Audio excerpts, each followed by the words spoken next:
my lovely students, welcome back to the channel. This is Sonia and आज हम class 8 का geography का first chapter करने वाले हैं जी, जिसका नाम है रिसोर्सेज। सो स्टार्ट करते हैं रिसोर्सेज के साथ में, ठीक है जी।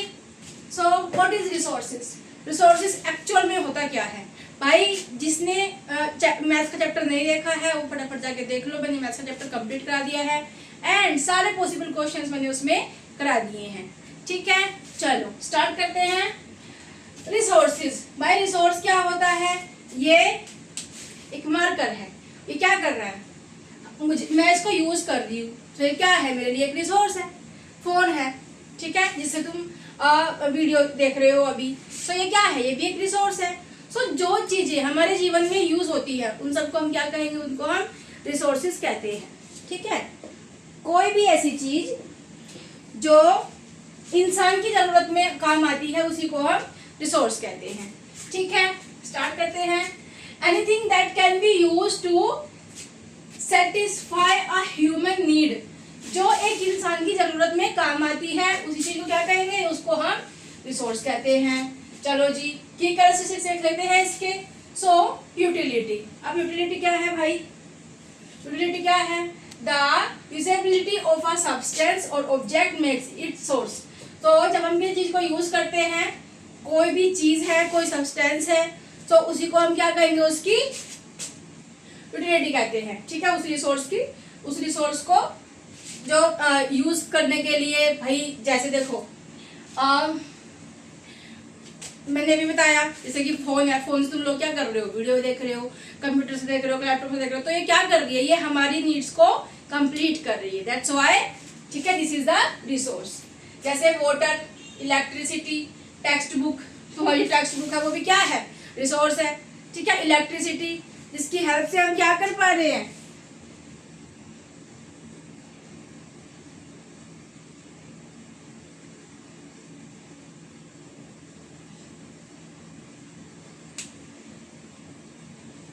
चलो ठीक है, जिसकी हेल्प से हम काम कर पा रहे हैं। सो जिस जिस चीज की हमें नीड होती है, इसका यूटिलिटी को तुम कह सकते हो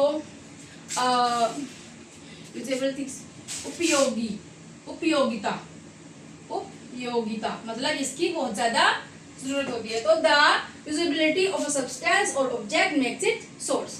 जैसे water, electricity and text book all have utility, ठीक है। सब क्या है? सब में क्या है? यूटिलिटी है। सो अब आते हैं नेक्स्ट वैल्यू। तो भाई सब रिसोर्सेज की अपनी अपनी अलग अलग वैल्यूज होती है, ठीक है। So all resources have some value. Value means worth, value means worth, कि सब चीजों की अपनी अपनी अलग अलग वैल्यू होती है, ठीक है। और वैल्यू का मतलब होता है कि उसकी कितनी तुम्हें कह सकते हो कि उसकी कितनी महत्व है उसका, ठीक है, उसका कितना महत्व है। वैल्यू मीन्स क्या होता है? उसका महत्व, कि वो कितनी वैल्यू रखता है, ठीक है। इकोनॉमिक वैल्यू, कोई कोई सोर्स ऐसे होते हैं जिनकी इकोनॉमिक वैल्यू होती है। जैसे सम रिसोर्सेज कैन बी बोट, किसी रिसोर्स को हम खरीद सकते हैं, बेच सकते हैं, और बोट और सोल्ड, ठीक है। और use to make things that can be bought और सोल्ड। ये तो हम किसी चीज को डायरेक्ट बेच सकते हैं या खरीद सकते हैं, या फिर हम कोई चीज बना सकते हैं जो जिसको हम खरीद सकते हैं और बेच सकते हैं। जैसे अगर हम लोहा है हमारे पास में तो हम उसको खरीद सकते हैं, बेच सकते हैं। लेकिन अगर हमारे पास में सोना है तो हम उस सोने की कोई चीज बना के, जैसे सपोज की कोई ज्वेलरी बना के बेच सकते हैं और खरीद सकते हैं। सो सम रिसोर्सेज कैन बी बॉट और सोल्ड और यूज्ड टू मेक, किसी चीज को बना के, मेक थिंग्स, चीजों को बना सकते हैं, दैट कैन बी बॉट और सोल्ड, जो बेची जा सके और खरीदी जा सके। Metals like gold, silver, iron and etcetera, ठीक है जी। चलो नेक्स्ट आते हैं एस्थेटिक वैल्यू। भाई एस्थेटिक की चीजें देखते हो तुम, मार्केट के अंदर जाते हो, बहुत सारी एस्थेटिक चीजें वहां पे देखने को मिलती है। सो इसका मीनिंग क्या है? इसका मतलब होता है सौंदर्य, मतलब सुंदर, ठीक है। Some resources have value because they are beautiful. कोई कोई चीज ऐसी होती है जिनकी वैल्यू किसकी वजह से होती है? क्योंकि वो बहुत ज्यादा सुंदर होते हैं। जैसे लैंडस्केप हो गया जी, लैंडस्केप हो गया, और माउंटेन्स हो गए, कितनी अच्छी लगती है वहां पे जाके, इतनी मतलब एक अलग ही वाइब आती है। एंड वाटरफॉल्स, ठीक है, तो उनकी सुंदरता की वजह से वो क्या करते हैं कि वहां पे लोग जाते हैं और अपना टाइम स्पेंड करते हैं, उनको वहां पे अच्छा लगता है, जैसे वहां पे खर्चा करके लोग जाते हैं। समझ में आया? चलो नेक्स्ट आते हैं लीगल वैल्यू। अब कोई कोई चीज ऐसी होती है जिसकी वैल्यू लीगल होती है, जैसे समटाइम्स आइडियाज और इन्वेंशंस। आइडियाज और इन्वेंशन क्या होते हैं, ठीक है, become exclusive rights through patent giving the legal and other economic value. मतलब भाई अगर हमने किसी चीज को इन्वेंशन, किसी चीज का इन्वेंशन किया है, ठीक है, तो हमें तो है नहीं कि इसको ऐसे दान में दे देंगे, क्या करेंगे कि उसको लीगली कि भाई मैंने इसको किया। जैसे कि अगर हम किसी चीज की बात करें कि जैसे कि पहला कंप्यूटर किसने बनाया था, चार्ल्स बेबेज ने। सो चार्ल्स बेबेज ही क्यों बोलते हैं उनको, मतलब कंप्यूटर के लिए चार्ल्स बेबेज को ही क्यों बोला जाता है? भाई इतनी बड़ी बड़ी कंपनी है, एप्पल के कंप्यूटर मिल रहे हैं, टैबलेट मिल रहे हैं, सब चीजें मिल रही है। सो एप्पल क्यों नहीं कहते, चार्ल्स बेबेज ही क्यों कहा जाता है? क्योंकि भाई उन्होंने उसको इन्वेंट किया था, ठीक है, दैट्स व्हाई उन्हीं के नाम चल रहा है और वहां से उसकी स्टार्टिंग हुई थी। तो उनकी इकोनॉमिक वैल्यू इस फील्ड में, कंप्यूटर की फील्ड में अच्छी है, ठीक है, समझ में आया? तो इकोनॉमिक वैल्यू को भी सपोर्ट किया जाता है किसके द्वारा? आइडियाज एंड इन्वेंशंस के द्वारा, ठीक है, समझ में आया? चलो आगे बढ़ जाए।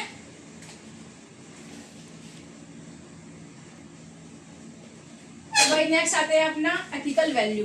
भाई एथिकल वैल्यू क्या होता है? एथिक्स, एथिकल मीन्स नैतिक। सो एथिकल वैल्यू, नैतिक, उसका जो महत्व होता है, क्या होता है? Some resources hold ethical importance. क्या होता है कि कहीं कहीं पे नैतिक जरूरत होती है, उनकी अपनी खुद की एक महत्वता होती है। जैसे बायोडाइवर्सिटी, क्या है कि जो हमारा भारत है, भारत के अंदर बहुत सारे अलग अलग कल्चर के, रिलीजन के लोग रहते हैं और सारे एक साथ पीसफुली रह रहे हैं, ठीक है जी।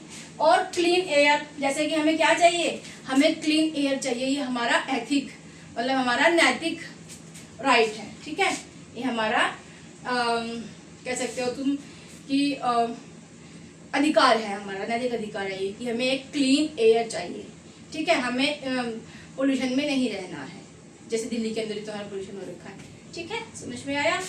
चलो इसके आगे चलते हैं, फिर नेक्स्ट बढ़ जाए। हाँ चलो,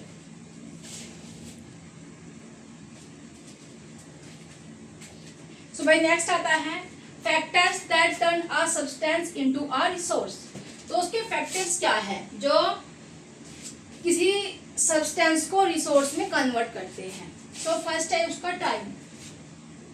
over time need change, time के साथ साथ क्या होता है?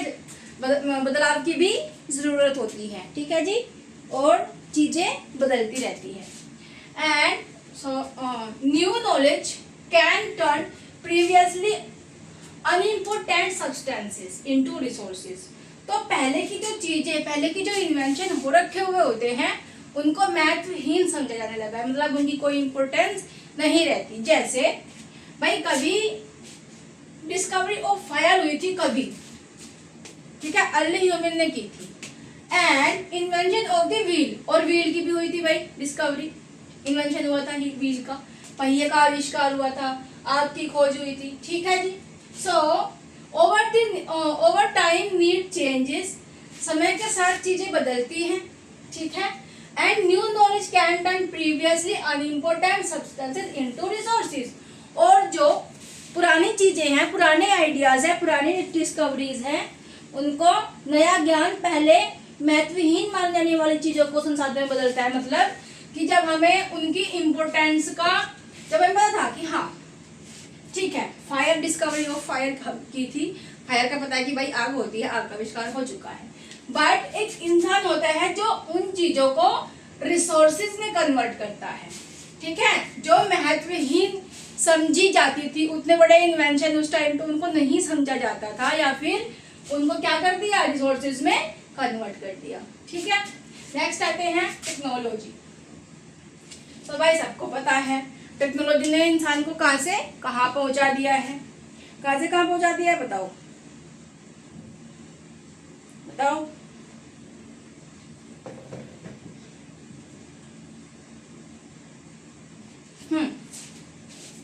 This is the application of the latest knowledge. क्या हो रहा है? Latest knowledge and skills in doing और मेकिंग थिंग्स। क्या हो रहा है यहाँ पे कि टेक्नोलॉजी को अप्लाई करके हम लेटेस्ट नॉलेज और स्किल क्या कर रहे हैं, उससे लेटेस्ट नॉलेज और थिंग्स से स्किल से चीजें बना रहे हैं। ठीक है, technology is crucial in covering substances into unusable resources. Technology to harness hydroelectricity, turn fast flowing water into a resources. People themselves with their ideas, knowledge, invention and discoveries are the most important resources and leads to the creation or more resources. तो भाई इसमें अरे मतलब कि जो प्रौद्योगिकी, technology क्या होता है? प्रौद्योगिकी होता है। प्रौद्योगिकी यह एक किसी कार्य को करने या बनाने में नया ज्ञान और उसको यूज करता है।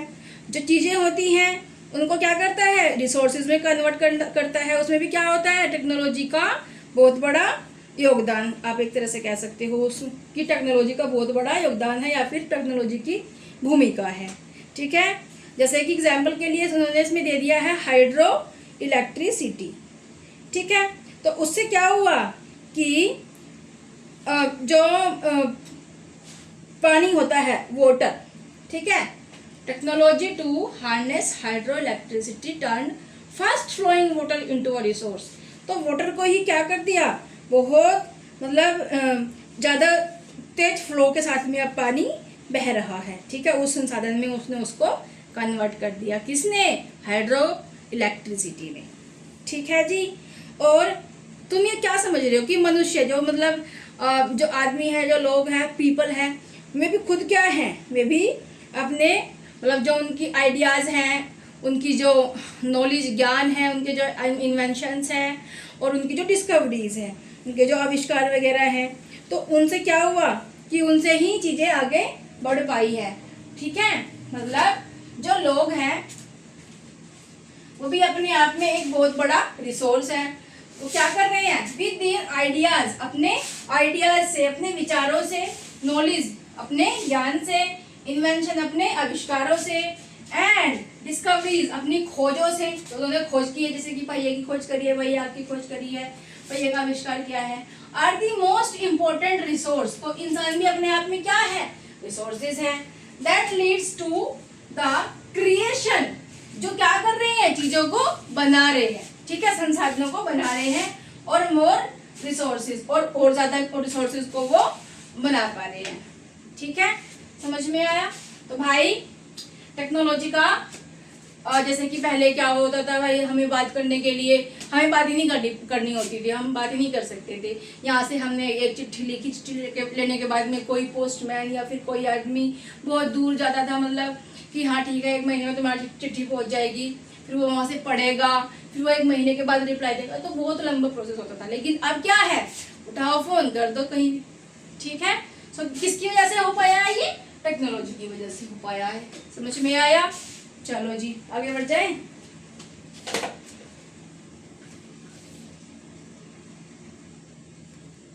हाँ जी, नेक्स्ट है हमारा टाइप्स ऑफ रिसोर्सेज। सो इसमें क्या है? ये resources are generally classified into 3 main categories. कितनी होती है? 3 मेन कैटेगरीज होती है भाई रिसोर्सेज की। ठीक है, फर्स्ट है हमारा नेचुरल रिसोर्सेज, मतलब जो हमें प्रकृति से मिलता है। डेफिनेशन क्या होगी इसकी? Resources drawn directly from nature, जो हमें डायरेक्टली कहाँ से मिल रहा है? नेचर से मिल रहा है। And use without much modification, और हमें कोई उसमें मॉडिफिकेशन भी नहीं करना पड़ रहा है। जैसे एयर भी ब्रेथ, हम सांस ले रहे हैं, क्या हम उसको मॉडिफाई करके सांस ले रहे हैं? नहीं जी, बिल्कुल एकदम। यहाँ पे तो फिर भी पोल्यूशन है दिल्ली के अंदर। अगर हम जाए जैसे हम इधर जा रहे हैं भाई पहाड़ी एरिया में जा रहे हैं तो वहाँ पे हमें बढ़िया सी एकदम अच्छी सी हवा मिलती है और हमें सुकून मिलता है। गांव वगैरह में जाते हैं जो मजा मतलब ज़्यादा पेड़ पौधे होते हैं, पोल्यूशन कम होता है वहाँ पे बहुत अच्छा लगता है। ठीक है, सो वहाँ पे भी हमें क्या नहीं करना पड़ता, मॉडिफिकेशन नहीं करना पड़ता। ठीक है, air we breathe, water in rivers and lakes. ठीक है जी, डायरेक्ट मिल रहा है ना हमें नेचर से, मिनरल्स मिल रहे हैं, सॉइल मिल रही है, फॉरेस्ट मिल रहे हैं, सनलाइट मिल रही है। ठीक है, समझ में आया। नेक्स्ट आते हैं, so by classification of natural resources. अब नेचुरल रिसोर्सेज जो है उनको भी कई हिस्सों में क्लासिफाइड किया गया है, मतलब उनके भी अलग अलग टाइप्स होते हैं based on level of development and use, कि भाई हम उसको डेवलपमेंट और यूज में यूज कर रहे हैं। जैसे एक्चुअल रिसोर्स जो सच्ची में रिसोर्सेज है, ठीक है, जो एक्चुअल रिसोर्सेज है, जैसे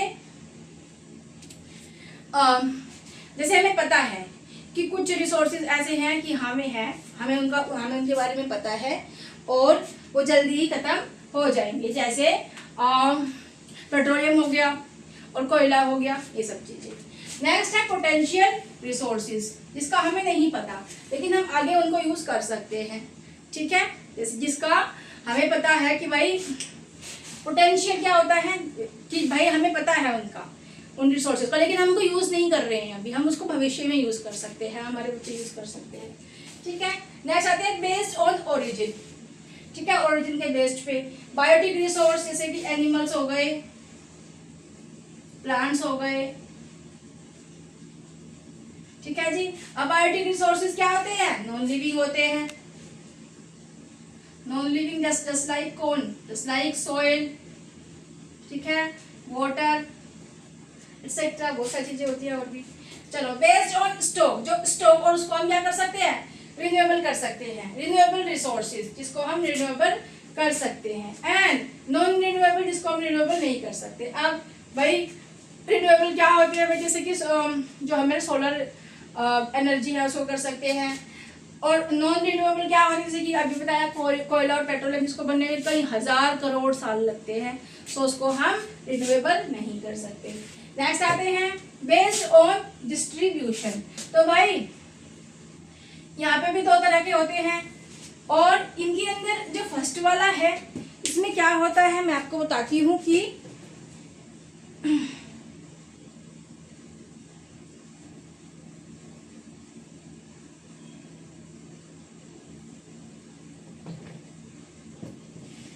जैसे यूबिक्विटस रिसोर्सेज हैं ये, तो इसमें क्या है कि जो हमें हर जगह मिल जाते हैं, हर जगह, मतलब अगर हम कहीं पे भी जाए तो हमें सूर्य की रोशनी मिलेगी ही मिलेगी, हवा सांस लेने के लिए मिल ही जाएगी।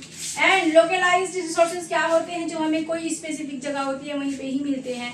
जैसे अगर हमें सोने के लिए जाना पड़ेगा तो कहाँ जाना पड़ेगा भाई, कर्नाटक में एक बहुत बड़ी खान है सोने की, तो हमें स्पेसिफिक एरिया में जाना पड़ेगा। ठीक है, तो ये हो गया हमारा नेचुरल रिसोर्सेज। ठीक है, ये पूरा टाइप्स ऑफ रिसोर्सेज है, और ये हमारा सिर्फ और सिर्फ अभी नेचुरल रिसोर्सेज ही हुआ है। रिसोर्सेज जो होते हैं वो 3 टाइप्स के होते हैं, 3 कैटेगरीज होती हैं। ये तो हो गया नेचुरल रिसोर्सेज। अब आगे करेंगे हम ह्यूमन मेड। ठीक है,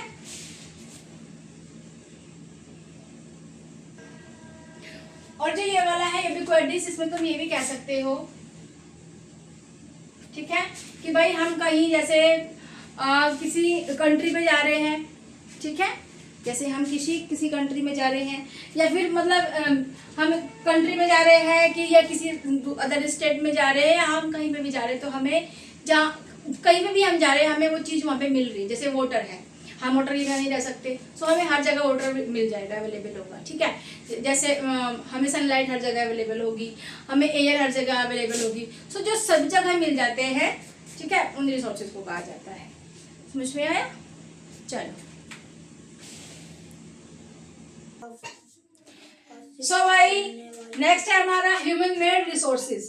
सो ये क्या, ह्यूमन पहला क्या था, नेचुरल, जो हमें नेचर से मिल रहा था। अब क्या है, ह्यूमन मेड, जिसको इंसान ने बनाया है। So resources created by human beings using natural resources. So भाई किससे बनाया, नेचुरल रिसोर्सेज से बनाया। जैसे क्या था, विंड चल रही थी तो वहां पे क्या किया, वहां पे विंड मिल लगा दिया, पवन चक्की लगा दिया, और उससे क्या किया, इलेक्ट्रिसिटी जनरेट होने लगी। सो क्या किया, इलेक्ट्रिसिटी बना दी भाई, किसने, इंसान ने। कैसे, due to help of natural resources. ठीक है जी, नेक्स्ट आते हैं, प्रोसेस क्या होता है इसका, people use natural resources. People क्या करते हैं, नेचुरल रिसोर्सेज को यूज करते हैं टू मेक बिल्डिंग्स, बिल्डिंग बनाते हैं भाई, वाटर को यूज करेंगे ना, हाँ जी ठीक है। ब्रिजेस बनाते हैं, रोड्स बनाते हैं, मशीनरी बनाते हैं, एंड और भी बहुत सारी चीजें बनाते हैं। Technology itself is a human made resources. तो भाई टेक्नोलॉजी किसी पेड़ पे थोड़ी लगती है, किसने किया, किसने इन्वेंशन किया या किसने बनाया उसको, टेक्नोलॉजी को भी किसने बनाया, इंसान ने बनाया। तो क्या हो गई, टेक्नोलॉजी ह्यूमन मेड रिसोर्सेज हो गई। एग्जाम्पल क्या लिए, बिल्डिंग, रोड्स और bridges, machinery, technology, infrastructure and so on. ठीक है जी, समझ में आया। नेक्स्ट आते हैं ह्यूमन रिसोर्सेज। सो भाई फर्स्ट हमने क्या किया, नेचुरल रिसोर्सेज कर लिया, 3 टाइप्स होते हैं ना, तो फर्स्ट कर लिया नेचुरल रिसोर्सेज, उसके अंदर बहुत सारी उसकी हमने क्लासिफिकेशन कर ली। नेक्स्ट आते हैं हमारा ह्यूमन मेड रिसोर्सेज पे, और थर्ड वाला कौन है, अपने आप में ह्यूमन भी क्या है, रिसोर्सेज है। सो कैसे देखेंगे इसकी definition, people themselves are the most important resource. People भी, इंसान भी अपने आप में मोस्ट इंपॉर्टेंट रिसोर्स है, उसके अंदर रिसोर्सेज जो है वो पॉसिबल ही नहीं है। ठीक है, इट इज देयर नॉलेज, क्या है यहाँ पे उनकी नॉलेज होती है, skill, technology and enable them to make the best use of nature and create more resources. तो वो अपनी इन सब स्किल्स वगैरह से, नॉलेज से क्या करते हैं, नए नए रिसोर्सेज को बनाते हैं, क्रिएट करते हैं। ठीक है, इंपोर्टेंस क्या होती है, people with health, education, motivation, skills and क्या है, ये सब क्या है, उसकी वैल्यूएबल रिसोर्सेज है। भाई हेल्थ अच्छी होगी तो इंसान काम कर पाएगा, और एजुकेशन अच्छी होगी तो उसके मन में बहुत अच्छे अच्छे मतलब क्वेश्चंस आएंगे, आइडियाज आएंगे, एंड बहुत सारी चीजें आएंगी। एंड स्किल, जो स्किल होगी, स्किल से क्या करेगा, वो नई नई चीजों का इन्वेंशन करेगा, एंड सो ऑन। ठीक है, समझ में आया। चलो आगे बढ़ जाते हैं भाई। And human resource development, HRD, ये क्या है, improving the quality of people's skill. अगर हम लोगों की स्किल्स की क्वालिटी को इम्प्रूव कर देंगे, so that they are able to create more resources, तो वो क्या करेंगे, और अच्छे अच्छे और ज्यादा रिसोर्सेज को क्रिएट करेंगे। ठीक है, सो ये था हमारा HRD, ह्यूमन रिसोर्स डेवलपमेंट। ठीक है, समझ में आया भाई। ह्यूमन में अभी लास्ट में हम इनके कीवर्ड्स कर लेंगे थोड़े से, मतलब जिससे सब कुछ एक बार हमारा रिवाइज हो जाएगा। ठीक है, ओके, आगे बढ़े।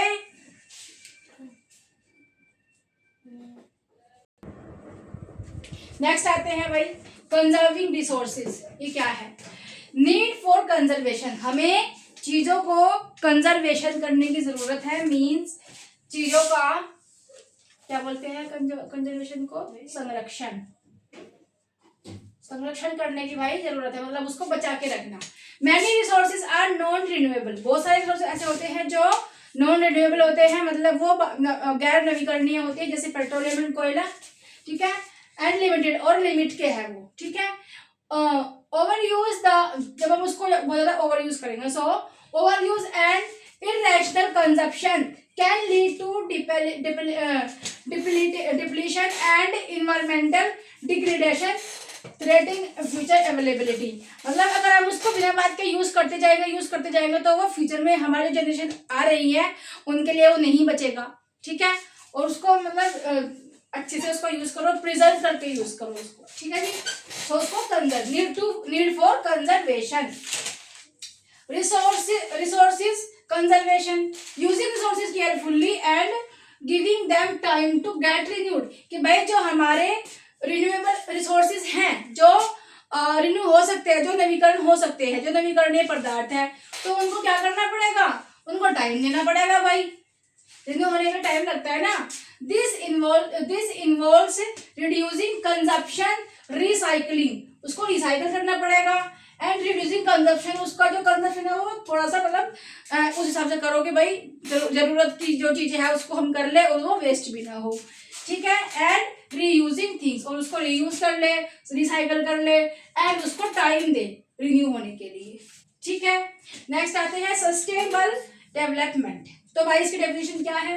Carefully utilising resources so that besides meeting requirements of the present, जो हम अभी यूज कर रहे हैं, अभी प्रेजेंट में जिन हम रिसोर्सेज को यूज कर रहे हैं, it also take care of future generation, तो उसको फ्यूचर जनरेशन के लिए भी बचा के रखा जा सके। ठीक है, it means balancing the need to use resources and also conserve them for the future. और जो चीजें हैं, जो हमारे पास संसाधन हैं, उनको हम तो यूज कर रहे हैं, अच्छी बात है, कर रहे हैं भाई, लेकिन उसको उतना यूज करो जितनी हमें जरूरत है, ताकि हम अपनी फ्यूचर की जनरेशन के लिए भी उसको प्रिजर्व करके रख सके। ठीक है जी, समझ में आया? तो उसको क्या करना पड़ेगा? कंजर्व करके रखना पड़ेगा। सो सस्टेनेबल डेवलपमेंट इसी को बोलते हैं। समझ में आया? चलो, सो भाई नेक्स्ट आते हैं प्रिंसिपल्स ऑफ सस्टेनेबल डेवलपमेंट। इसमें क्या है? Respect and care for all forms of life, मतलब सब तरह की लाइफ का हमें क्या करना चाहिए? सम्मान करना चाहिए, एंड उसकी देखभाल करनी चाहिए। नेक्स्ट आते हैं improve the quality of human life, human life की क्वालिटी में जो है वो सुधार होना चाहिए। Conserve the earth's vitality and diversity, जो यहाँ पे विविधताएं हैं उनको हमें कंजर्व करके रखना है, जैसे नेचुरल रिसोर्सेज हो गए एंड इकोसिस्टम हो गया। नेक्स्ट आते हैं minimise the depletion of natural resources, जो नेचुरल रिसोर्सेज प्राकृतिक संसाधनों का जो दोहन हो रहा है उसको कम करना चाहिए। ठीक है जी, change personal attitude and practices towards the environment, और जो दृष्टिकोण है उसको भी भाई हमें एनवायरनमेंट के हिसाब से उसको देख लेना चाहिए। Enable communities to care for their own environment, तो अलग अलग कम्युनिटी को उनके अलग अलग इन्वायरमेंट की देखभाल करने के लिए या उनको समझने के लिए हमें क्या करना चाहिए? जो अनेबल कम्युनिटीज है उनको भी हमें बढ़ावा देना चाहिए कि भाई तुम अपने इन्वायरमेंट की देखभाल करो। ठीक है, समझ में आया? तो ये था हमारा चैप्टर, इसके कुछ की हम अब कर लेंगे, हमारा एक झलक कर लेंगे इसकी। ठीक है जी,